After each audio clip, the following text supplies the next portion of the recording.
Welcome to African Voices. I'm Maritopo, coming to you from the Erica A-Style Studios in Nairobi, Kenya. You know, they say when you look good, you feel good. And I'm going to introduce you to two change-making designers who want you to look good in their products and feel good about the causes behind them. We're going to start in Uganda with a woman who relies on a staff with unique abilities to create her fashion line.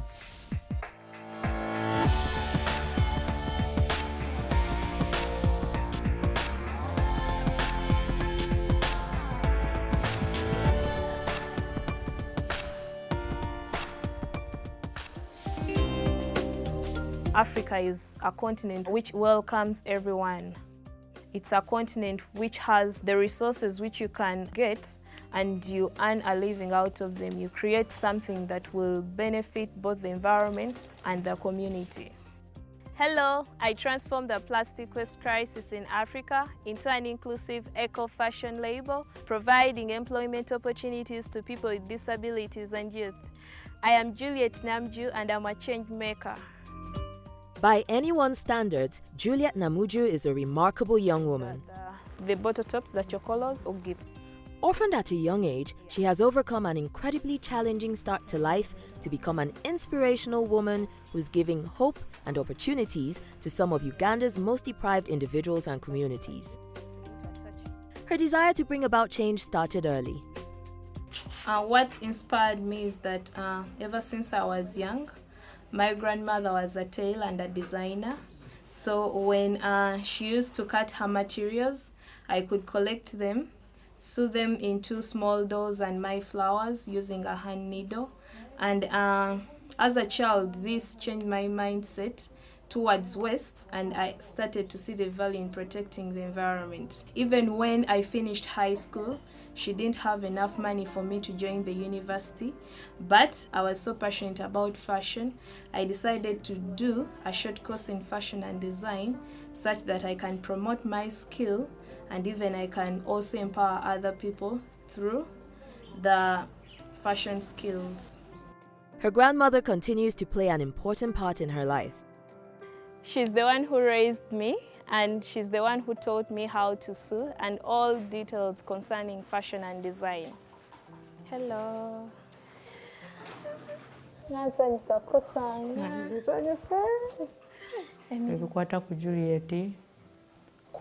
From a very young age, Juliet was a very active child. Whenever she saw her grandmother tailoring, she would grab pieces of cloth, cut them up, make dolls, and make dresses for her dolls. She would try her best to copy everything that I made until I had to let her do everything she wanted to. But usually, I told her to wait for my unfinished work, and she would begin on that.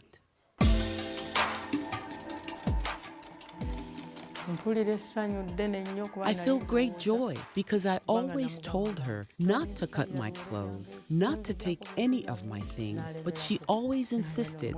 But I am so joyful that she has been practicing and grown up with the craft. She brings me clothes that are nicely done, and that makes me hopeful that she will carry on with the craft. In her formative years, a lack of money meant Juliet had to drop out of school, and she found herself at the Social Innovation Academy where she studied fashion, eventually starting her own label, Kimuli Fashionability. It specializes in turning waste into designer garments. We are in Chitezi, Kampala, where we collect our plastic waste from. As you're seeing, this is polythene, empty milk packs, sacks. The waste is being littered everywhere. You find paper like it's not sorted at all. So we are going to sort out this waste and then take it to where we wash it, clean it, and then deliver it to persons with disabilities to turn it into upcycled garments and accessories. This is our waste collection point, as you can see. It's a site where we dump our waste from after being collected by the youths from different various communities around Uganda. Right now, after the waste is being sorted, we are washing the waste, drying it, and after we shall deliver it to people with disabilities to turn it into upcycled garments and accessories. A quick change of outfit and Juliet is ready to show us around the production site. Oh wow, welcome to Kimuli Fashionability production site. These are some of the products that we make out of our plastic materials.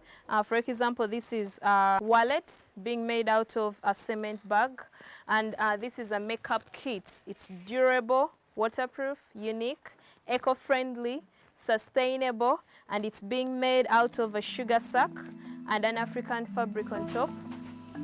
Many of the staff in the workshop are disabled.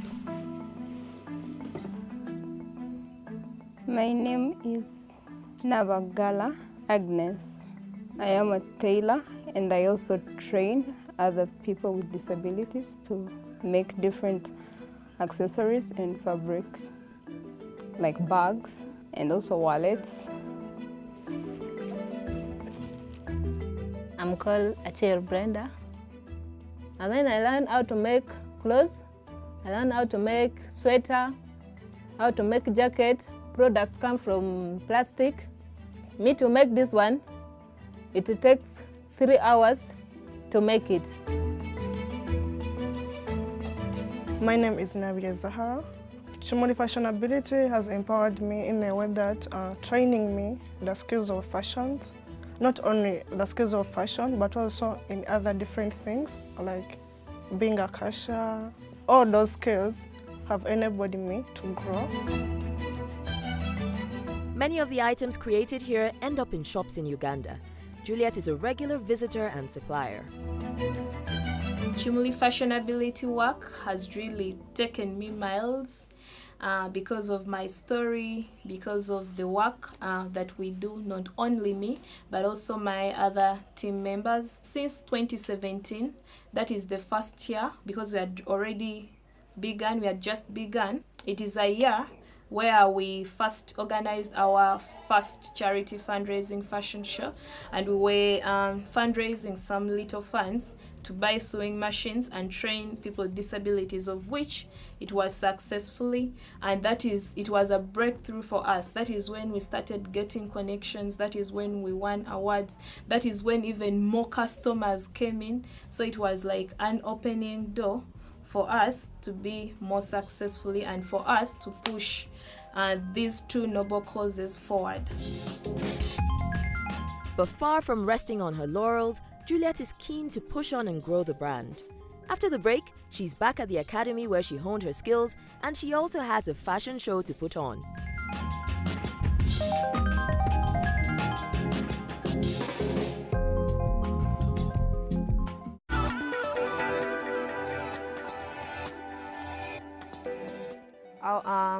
I've been having plastic.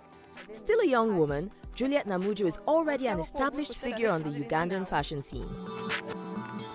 Her dedication to sustainability, as well as her determination to help others less fortunate than herself, has won her many plaudits. Our raincoat jackets, the ones that you're seeing, last year they were being exhibited in New York for the Global Goals Week, where we raised more awareness on the way people see waste, and also changing people's perception on the way they see disability. Both of Juliet's parents died while she was still young, and she left school before ending up here, the Social Innovation Academy. Its founder remembers the shy young girl he first encountered. Yeah, I remember meeting Juliet in 2016. She joined us as a very, I would say, shy and a little bit timid girl that went through training to unleash her potentials, to overcome limiting beliefs. She started to set her own goals, where she wants to be in life, and she realized that there's a lot of challenges around her that she can combine to create a solution, that is finding waste materials to create as fashion, and in the end employ as well disabled people to make the fashion. So we went through a lot of design thinking processes to understand what are the challenges, how can we find solutions together, and in the end once it clicked that she was clear what she wants to do in life, she really started to be a strong personality, finding ways to create solutions, and in the end established Kimuli Fashionability as a social enterprise, which has now a lot of impact in the communities, but even customers around the world. We are now designing the garments for the charity fundraising fashion show which is coming on board. And this is one of the jackets, but it's nice. Even with a fashion show to prepare for, Juliet still finds time to work with young children, teaching them about the importance of sustainability and waste management. Hello. Hello. How are you? I'm called Juliet Namujju. The reason why Kimuli Fashionability is sensitizing the kids about the proper use of waste management, it's because ever since I was young, I could collect small bottles, Tetra packs, plastic waste, and the cut-offs that my grandma used to throw at the dustbin. I could make small garments, flowers for my dresses because she could not afford buying me at least a doll that I could play with. So she didn't have money at all. So I found this that I could also train the young kids about the proper use of waste management, that we couldn't only sensitize them how they can properly handle the waste, but also they can use this plastic waste. For example, this Tetra Pak, they make pencil bags for themselves. To raise funds as well as the profile of the brand, Juliet holds fashion shows. We are very, very happy. We expect a lot of guests. We are expecting to see people with disabilities showcasing the garments they make from plastic waste. That is the sugar sacks, cement bags, polythene bags, rice sacks, and many more. And we are also expecting the plus size models, because people think that it's only these tall models, tiny models who are supposed to walk on a runway. We expect a lot, that we can bring that inclusion into people and change people's perception on the way they see disability and plastic waste in Africa.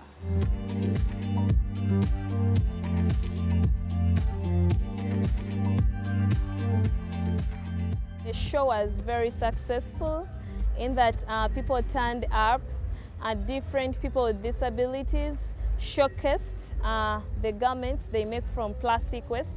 It has been successful and we are really appreciative. Thank you so much. Thanks for believing us. Thanks for supporting people with disabilities. Thanks for loving Kimuli Fashionability. Juliet has achieved a huge amount in a very short amount of time. Through hard work, she has changed her own life around, and now she's making significant strides in improving those of others as well. We always look at waste is not waste, not until you waste it, and disability is not inability. I request the world to join us to make this earth a worthy living in even 7 generations ahead, through supporting people with disabilities, through conserving the environment,